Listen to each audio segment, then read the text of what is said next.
আসসালামু আলাইকুম প্রিয় শিক্ষার্থীবৃন্দ। তোমরা যারা বিজ্ঞান বিভাগে বিজ্ঞান শেখা শুরু করেছো, বিভিন্ন ধরনের চ্যালেঞ্জ বা ডিফিকাল্টিজ এর মধ্য দিয়ে যাচ্ছ, তোমাদের জন্য আমি ভেবেছি পর্যায়ক্রমে কিছু সাজেশনস ভিডিও বা দিক নির্দেশনামূলক ভিডিও তৈরি করবো, যার মাধ্যমে সেই কথাগুলো বা সাজেশন গুলো ফলো করে তুমি বিজ্ঞানটা আরো ভালো করে চর্চা করতে পারবে বা শিখতে পারবে। তো আমাদের দেশের প্রেক্ষাপটে বিভিন্ন সময় বিজ্ঞানের ছাত্রদেরকে পড়ানোর পর আমার যে অভিজ্ঞতা হয়েছে যে বিজ্ঞানে আসলে সমস্যাটা যেখানে হয়, আমাদের বেসিকের যে অংশটাতে দুর্বলতা থাকে সেগুলো আমি দেখেছি, এবং সেগুলো ফাইন্ড আউট করে সেই সমস্যাগুলো দূর করার জন্য কি করতে হবে সেটা নিয়ে আমি আলোচনা করব। তো ধরা যাক তুমি নবম দশম শ্রেণীর অথবা একাদশ দ্বাদশ শ্রেণীর একজন ছাত্র, যার বিজ্ঞান নিয়ে বেশ খানিকটা ভীতি আছে, বিজ্ঞান কঠিন মনে হয়। তো সেই ক্ষেত্রে তুমি আসলে কোথা থেকে শুরু করবে? ফিজিক্স কেমিস্ট্রি বই নিয়ে হয়তো খুব কঠিন লাগছে, ভয় লাগছে। আমি তোমার জন্যই এই ভিডিওটি বানিয়েছি। দেখো, আহ, বিজ্ঞান শিক্ষার শুরুতেই তুমি ফিজিক্স এবং কেমিস্ট্রি এই ধরনের বিজ্ঞানের বিষয়গুলো পড়ার শুরুতে তোমার যে বিষয়টি নিয়ে জানতে হবে শুরুতেই, সেটা হচ্ছে ভৌত রাশি। তো ভৌত রাশি সম্পর্কে এখন হয়তো অনেকে বলবেন যে, না আমি তো ভৌত রাশি সম্পর্কে জানি, ভৌত রাশি নিয়ে নতুন কি জানার আছে বা নতুন ভাবে কি বুঝার আছে। না, ভৌত রাশি নিয়ে আসলে অনেক কিছুই বুঝার আছে। আমি অনেক সময় দেখেছি ভৌত রাশি নিয়ে যে কনসেপ্টটা, এটা স্টুডেন্টদের মধ্যে ক্লিয়ার কনসেপ্ট থাকে না। এর একটা কারণ হতে পারে যে ভৌত রাশি থেকে পরীক্ষায় খুব বেশি প্রশ্ন আসে না, বা আসলেও হয়তো অমুক রাশির একক কি বা মাত্রা কি, এই ধরনের প্রশ্ন আসে যেটা খুব সহজেই মুখস্থ করে পার পাওয়া যায়, কিন্তু এখানে একটা ডিপ কনসেপ্ট তোমার প্রয়োজন হবে ভৌত রাশি সংক্রান্ত।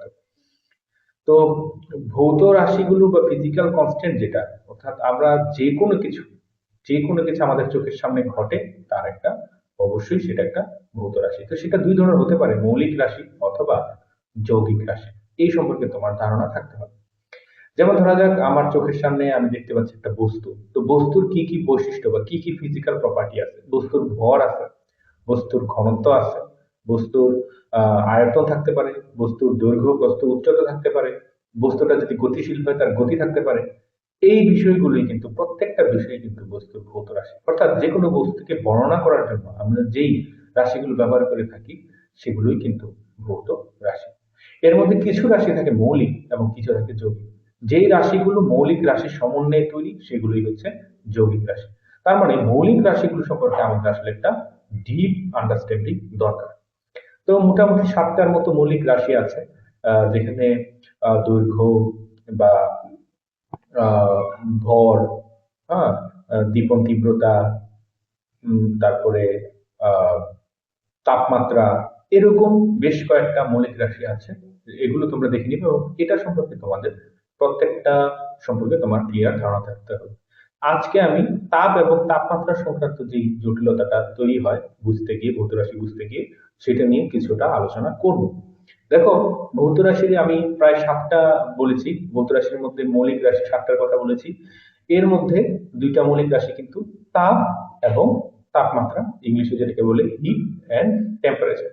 এই দুইটার মধ্যে পার্থক্য শুধু মুখস্থ করলে হবে না, দুইটার মধ্যে পার্থক্যটা খুব ক্লিয়ারলি বুঝতে হবে, যেটা অনেক ক্ষেত্রেই স্টুডেন্টরা বুঝে না।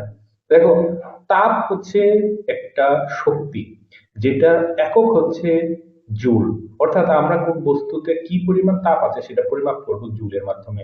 কিন্তু তাপমাত্রা হচ্ছে একটা বস্তুর তাপীয় অবস্থা, বা একটা বস্তুতে তাপের ঘনত্বটা ঠিক কেমন, অর্থাৎ খুব অল্প জায়গায় কি পরিমাণ তাপ রয়েছে সেটা বোঝায় তাপমাত্রার মাধ্যমে। এবং এটা আমরা পরিমাপ করি বিভিন্ন স্কেল, যে সেলসিয়াস, কেলভিন বা ফারেনহাইট। এর মধ্যে আন্তর্জাতিক একক হচ্ছে কেলভিন। আরো একটা বিষয় মনে রাখবে, যখন তোমরা মৌলিক রাশি শিখবে তখন ওই মৌলিক রাশির আন্তর্জাতিক এককটা বা এসআই ইউনিটটা খুব ভালো করে বোঝার চেষ্টা করবে।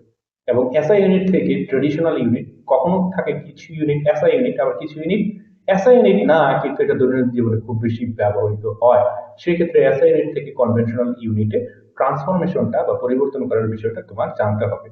যেমন ধরো, আমি যদি আয়তনের কথা বলি, আয়তনের এসআই ইউনিট হচ্ছে metre per cube, metre cube.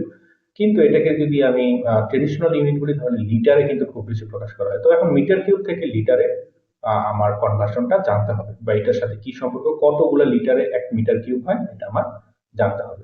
তো যাই হোক, তাপ এবং তাপমাত্রা নিয়ে কথা বলছিলাম। তাপ হচ্ছে একটা শক্তি এবং তাপমাত্রা হচ্ছে ওই শক্তির ঘনত্বটা ঠিক কতটুকু বা উচ্চতাটা ঠিক কত। এটাকে আমি কিন্তু পানির সাথে তুলনা দিতে পারি। দেখো, তাপ হচ্ছে একটা পাত্রে মোট পানির পরিমাণ, আর তাপমাত্রা হচ্ছে সেই পানির উচ্চতাটা ঠিক কতটুকু সেটা। এখন দেখো, দুটি পাত্র যদি আমি কোনো পাইপ দিয়ে যুক্ত করে দিই, তাহলে একটি কোন পাত্র থেকে কোন পাত্রে পানি যাবে সেটা আসলে কিন্তু নির্ভর করবে পাত্রের পানির উচ্চতার উপর। অর্থাৎ একটা পাত্রে হয়তো অনেক কম পানি আছে, কিন্তু এই পাত্রটিতে পানির উচ্চতা অনেক বেশি। আরেকটা পাত্রে হয়তো অনেক বেশি পানি আছে, কিন্তু সেখানে পানির উচ্চতা কম। সেই ক্ষেত্রে বেশি পানির উচ্চতা থেকে কিন্তু পানি কম পানির উচ্চতার পানির দিকে যাবে। পানির পরিমাণ কিন্তু এটা নির্দেশ করবে না যে পানিটা কোন দিকে যাবে। পানি সবসময় নিচের দিকে গড়াবে, অর্থাৎ যেটার উচ্চতা বেশি সেখান থেকে কম উচ্চতার দিকে যাবে। অর্থাৎ নদীর পানি সাগরে যাবে, নদীতে কিন্তু সাগরের চেয়ে অনেক কম পানি, কিন্তু তারপরে নদীর পানি সাগরে যাবে কারণ নদী সাগরের চেয়ে উচ্চতায় বেশি আছে। তো এটা কিন্তু আমরা তাপ এবং তাপমাত্রার ক্ষেত্রে ঠিক সেম অ্যানালজি ব্যবহার করতে পারি, যেটা অনেকেই গুলিয়ে ফেলে। দেখো, একটা বস্তুর সাথে যখন আরেকটা বস্তু আমি কন্টাক্টে আনবো, বা কন্টাক্টে না আনবো, যখন কাছাকাছি আনবো, তখন আসলে কোন বস্তুটা তাপ গ্রহণ করবে এইটা নির্ভর করবে তার তাপীয় অবস্থার উপরে বা তাপমাত্রার উপরে। বা সোজা কথা, আমি যদি তাপকে পানির মতো ফ্লুইড চিন্তা করি, তাহলে তাপ যার উচ্চতা বেশি সে তাপ হারাবে, আর যার উচ্চতা কম সে তাপ গ্রহণ করবে। তাহলে দুইটা তাপীয় বস্তুর মধ্যে তাপের আদান প্রদান কিসের উপর নির্ভর করে? তাপমাত্রার উপর নির্ভর করবে। তো এই ক্ষেত্রে তাপটা তাপ এবং তাপমাত্রার মধ্যে পার্থক্য হচ্ছে যে তাপ একটা শক্তি, এটা আমরা পরিমাপ করতে পারি না। আমরা একটা বস্তুর মধ্যে কি পরিমাণ তাপ শক্তি আছে সেটা পরিমাপ করতে পারি না, কিন্তু সে কি পরিমাণ তাপ গ্রহণ করে বা হারায় সেটা আমরা পরিমাপ করতে পারি। এটা খুব ইম্পর্টেন্ট। অনেকে মনে করে যে আচ্ছা, আমি আমার পাত্রে কতটুকু পানি আছে এটা আমি পরিমাপ করতে পারবো, তাহলে কি আমার কোনো বস্তুতে কি পরিমাণ তাপ আছে সেটাও কি আমি পরিমাপ করতে পারবো? না, সেটা আমি পরিমাপ করতে পারবো না। এটা একটা ফিজিক্সের একটা খুব ফান্ডামেন্টাল বিষয় যে তাপ, এন্ট্রপি, এনথালপি, এগুলো আমরা পরিমাপ করতে পারি না, কিন্তু এগুলোর পরিবর্তন আমরা পরিমাপ করতে পারি। তো এখন কেউ বলতে পারে যে কেন এগুলো পরিমাপ করতে? এটা পরিমাপ করাটা তুলনামূলক বেশি কঠিন।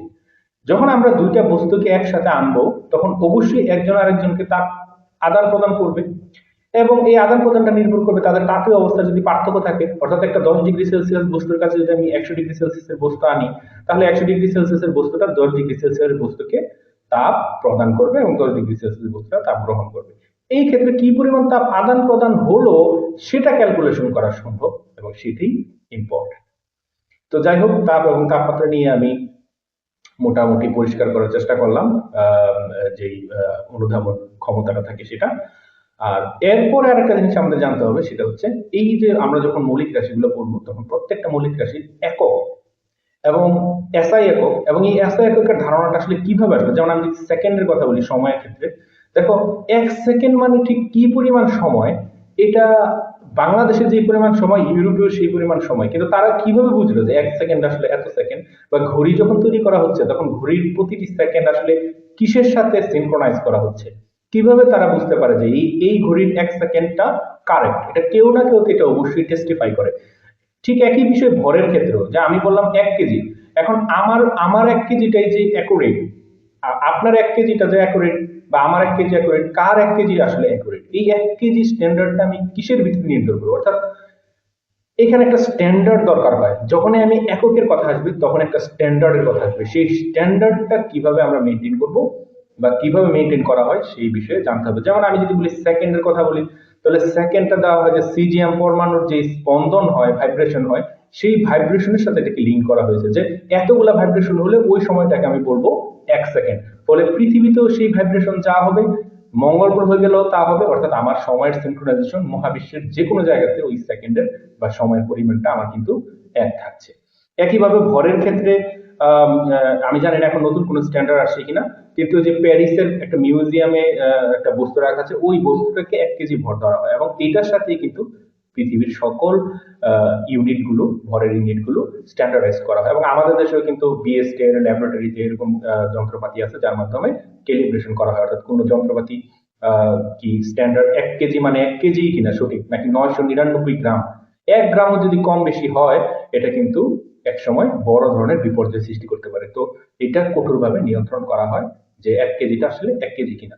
এইভাবে করে প্রত্যেকটা মৌলিক রাশির একক সম্পর্কে আমাদের জানতে হবে। আরেকটা বিষয় যেটা জানতে হবে সেটা হচ্ছে ইউনিট কনভার্সন। ধরা যাক আমি বললাম দূরত্বের একক মিটার। আচ্ছা, ভালো কথা, দৈর্ঘ্যের একক মিটার, প্রস্থের একক মিটার।